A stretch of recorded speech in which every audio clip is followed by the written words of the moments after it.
last chapter, Govinda. Last chapter, Govinda. I think that was his best friend. Once Govinda was passing his time during a rest period with the other monks in the pleasure garden that the courtesan Kamala had given to the disciples of Gautama, he heard talk of an old ferryman who lived a day's journey away on the river and was considered by many to be a sage. When Govinda resumed his wandering, he took the direction of the ferry, eager to see this ferryman, for though he had indeed lived his whole life according to the monastic rule and was looked upon by the younger monks with great respect on account of his age and humility, in his heart his restlessness and seeking had not been resolved.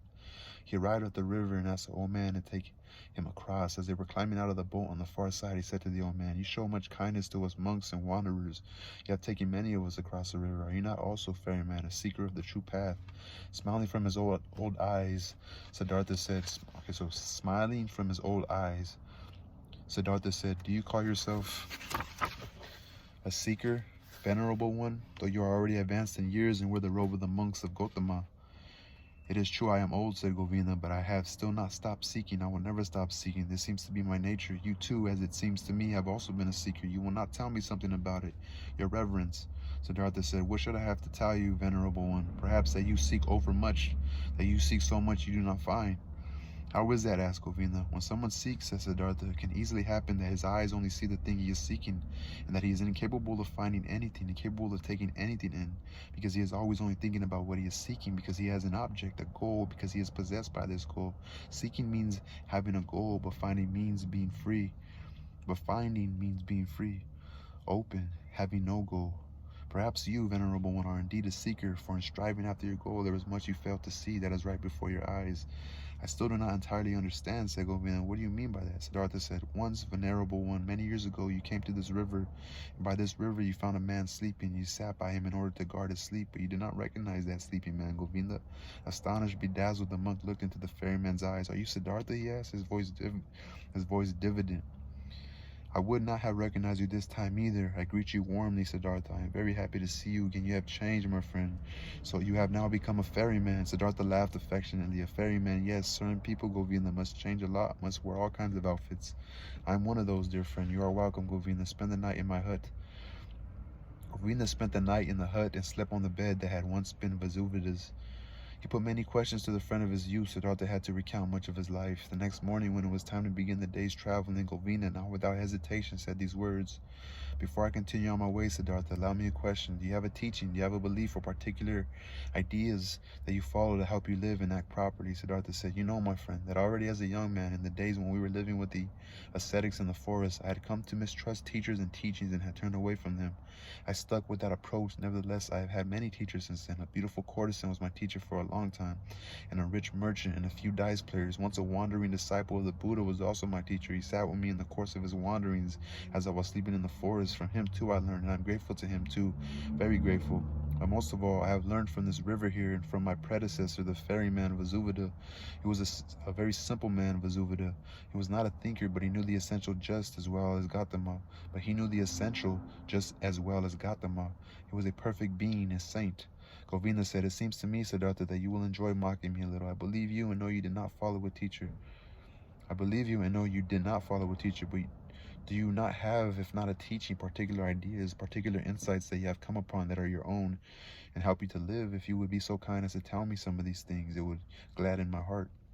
Siddhartha said, I have had ideas, yes, and insights too, all along. At times I have felt wisdom in me for an hour or for a day, just as a person will sometimes feel the life in his heart. There were many ideas, but it would be difficult for me to express them to you. See here, Govinda. That is one of the ideas that I have come to.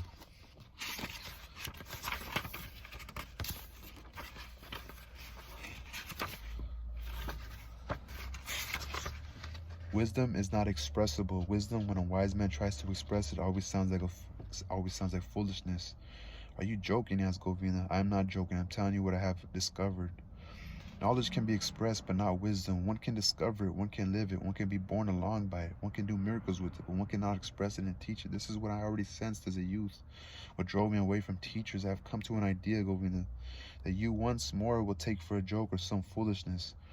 But nevertheless, it is my best idea. It is this: the opposite of every truth is also just as true. It is like this: a truth can be expressed and cloaked in words only if it is one-sided. Everything that can be thought in thoughts and expressed in words is one-sided, only a half. All such thoughts lack wholeness, fullness, unity. When the venerable Gautama taught and spoke of the world, he had to divide it into samsara and nirvana, deception and truth, suffering and liberation. There was no other possibility, no other way for those who would teach. But the world itself, existence around us and within us, is never one-sided. Never is a person or an act wholly samsara or wholly nirvana. Never is a person entirely holy or sinful. That only appears to be the case because we are in the grips of the illusion that time is real. Time is not real, Govinda. I've experienced this many, many times, and if time is not real, then the gap that seems to exist between the world and eternity, between suffering and bliss, between good and evil, is also an illusion. How so? Asked Govinda uneasily. Listen well, friend, listen well. The sinner that I am and you are is indeed a sinner, but in time he will again be Brahma. In time he will attain nirvana, be a Buddha. But see here, this in time is an illusion, only a metaphor. The sinner is not on the path to Buddhahood. He is not caught up in the process, even though our intellect knows no other way of representing things. No, the future Buddha is present here and now within the sinner. His future is entirely there already. You must venerate the developing potential hidden Buddha in him, in yourself, in everyone. The world, my friend, Govinda, is not imperfect or confined at a point somewhere along a gradual pathway toward perfection. No, it is perfect at every moment. Every sin already contains grace within it. All little children already have an old person in them. Every infant has death within it. And all dying people have within them eternal life. If not possible for any reason to see in another how far along the way he is. In the bandit and dice player, Buddha is waiting. In the Brahmin, a bandit, in the depths of meditation lies the possibility of cutting through time, of seeing the simultaneity of all past, present, and future life, and that within that everything is good, all is perfect, all is Brahman. Thus I see whatever is as good. I see that life and death, sin and holiness, intelligence and foolishness must be as they are. It all only requires my consent, my willingness, my love acceptance. It will be good for me, and it will be good for me. It can never harm me. I've experienced in my own mind and body that I was very much in need of sin. I needed sensual pleasure, striving for possessions, vanity, and extreme debasement and despair in order to learn to give up resisting, in order to learn to love the world, in order to cease comparing it to some imagined world that I wished for, some form of perfection I had thought up, and let it be as it is and love it and be glad to be part of it. These, Govinda, are some of the ideas that have come to my mind. Siddhartha bent over, picked up a stone off the ground, and weighed it in his hand. This, he said playfully, is a stone, and after a certain length of time it will perhaps be earth, and from the earth a plant will come, or an animal or a person. Formerly I would have said, this is just a stone, it is worthless, part of the world of Maya, but in the cycle of transformations it can also become human and spirit, and so I attribute value to it. That is perhaps how I used to think, but today I think this stone is a stone. It is also a beast, it is also God, it is also Buddha.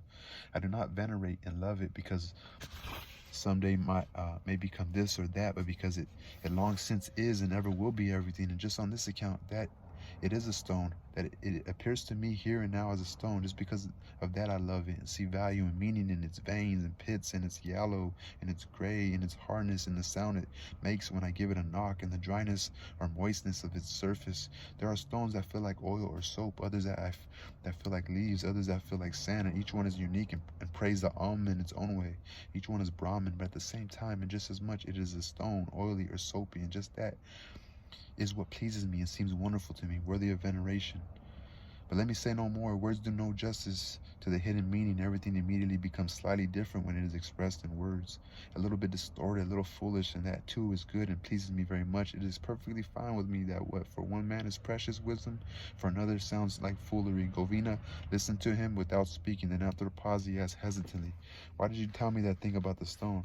There was no particular purpose, or perhaps I meant by it that I love the stone and the river and all these things that we look at and from which we can learn. I can love a stone, Govinda, and also a tree or a piece of bark. Those are things, and a person can love things, but words I cannot love.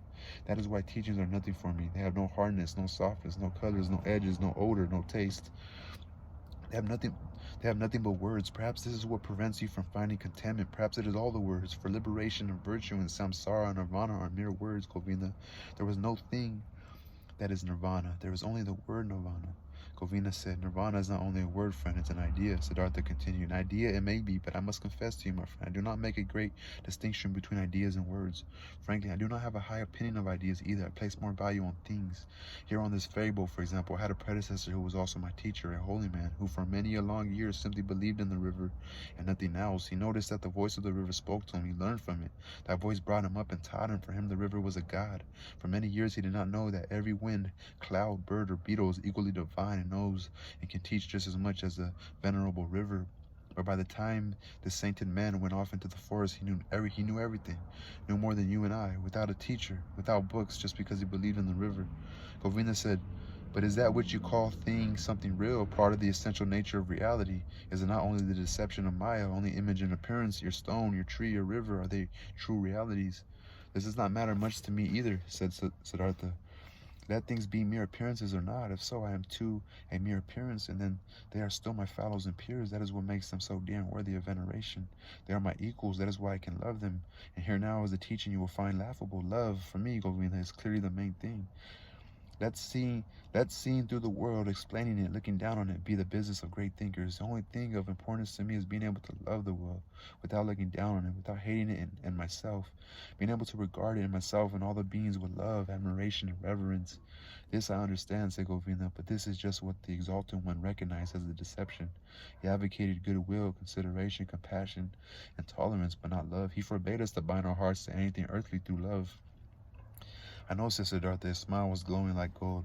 I know, Govinda, and with that we are smack in the middle of the jungle of opinions, disputing over words, for I cannot deny that my words about love contradict or seemingly contradict Gautama's words. That is just the reason I so mistrust words, for I know this contradiction is an illusion. I know that I am in agreement with Gautama. How is it possible that he would not know love? He saw the transitoriness and emptiness of human existence, yet he so loved human beings that he spent the whole of his long life working hard to help them and teach them. In the case of your great teacher too, the thing is preferable to the words, his actions in his life more important than his words, the gestures of his hand more important than his views. It is not in his speech and thought that I see his greatness, but only in his action, his life. The two old men were silent for a long time. The Govinda said as he bowed his farewell, thank you, Siddhartha, for having told me something of your ideas. They are in part curious ideas. Not all of them were immediately comprehensible for me, but be that as it may, I thank you and wish you days of peace. But secretly he thought to himself, this Siddhartha is a strange man. The ideas he expresses are strange. His teaching is so much foolishness.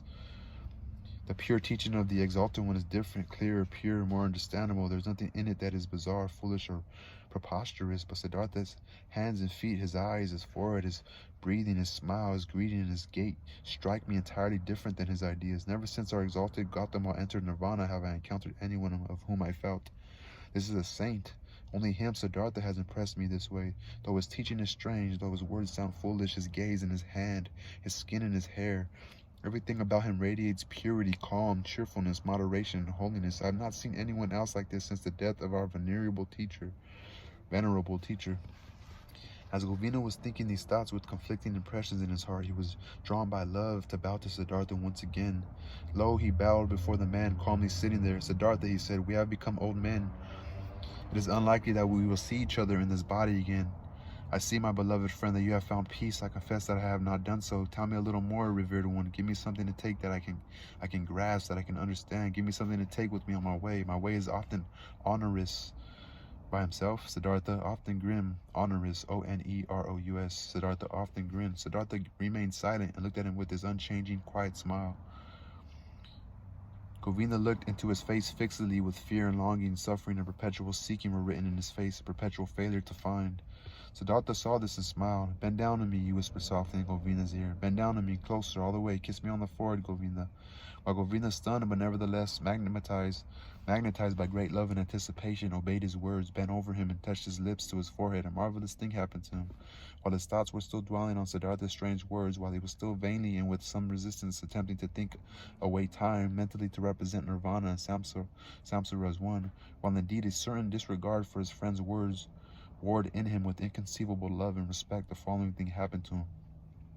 He ceased to see his friend Siddhartha's face, and instead he saw other faces, many, a long series of flowing river of faces, hundreds, thousands, which all came and went, and yet all seemed to be there at once. which all constantly changed and became new ones, and yet were all Siddhartha. He saw the face of a fish, a carp, and its maw open in limitless pain, a dying fish with bursting eyes. He saw the face of a newborn child, red and covered with wrinkles, distorted by crying. He saw the face of a murderer, saw him stick a knife into a person's body. In the same instant, he saw this criminal kneeling in his chains and his head being cut off by an executioner with a sword. He saw the bodies of men and women naked in the postures and battles of ravenous lovemaking. He saw corpses stretched out, still cold, vacant. He saw animal heads, heads of boars, crocodiles, elephants, bulls, and birds. He saw gods, Krishna, and Agni. He saw all these forms and faces in 1,000 relationships to one another, each helping the others, hating them, destroying them, giving birth to them again. Each was a death urge, a passionate and painful confession of impermanency, and none died. Each only transformed, was continually born anew, continually became a new face, yet without any time gap between one face and the other. And all these forms and faces rested, flowed, were begotten, floated onward and flowed into one another, and over everything something thin and essential yet existing was continuously drawn like thin glass or ice, like a transparent skin, a sheath or a mold or a mask of water. The mask was smiling, and the mask was Siddhartha's smiling face, which he, Govinda, was touching with his lips in this same instant. Thus Govinda saw the smile of the mask, the smile of unity over the flowing forms, the smile of simultaneity over the myriad births and deaths. This smile of Siddhartha was exactly the same, resembled exactly the still, refined, impenetrable, perhaps kind, perhaps disdainful, wise, thousandfold smile of Gautama the Buddha, just as he himself, awestruck, had seen it 100 times. So Govinda knew this is the way the perfect ones smile. No longer knowing if time existed, whether this vision had lasted a second or 100 years, no longer knowing whether such a thing as Siddhartha or Gautama or an I and you existed, as though wounded at the quick by a divine arrow, whose wound tasted sweet, befuddled and unstrung deep in his inmost being, Govinda remained bent over Siddhartha's still face, which he had just finished kissing, which had just been the scene of all form, all becoming, all being for a little while longer.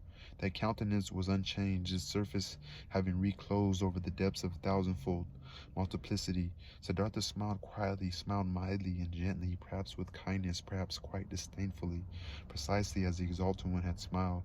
Govinda bowed low, tears of which he was unaware ran down his aged face. Tears ran down his aged face. A feeling of most profound love and most humble veneration burned like a fire in his heart. He bowed low down the ground before the motionless sitting figure, whose smile reminded him of everything he had ever loved in his life, of everything in his life that had ever been worthy and sacred for him. So that's the end of Siddhartha. He sees his best friend again. That's crazy, huh? He had to let his son go. This story is kind of sad, bro. It's a beautiful, beautiful story, man.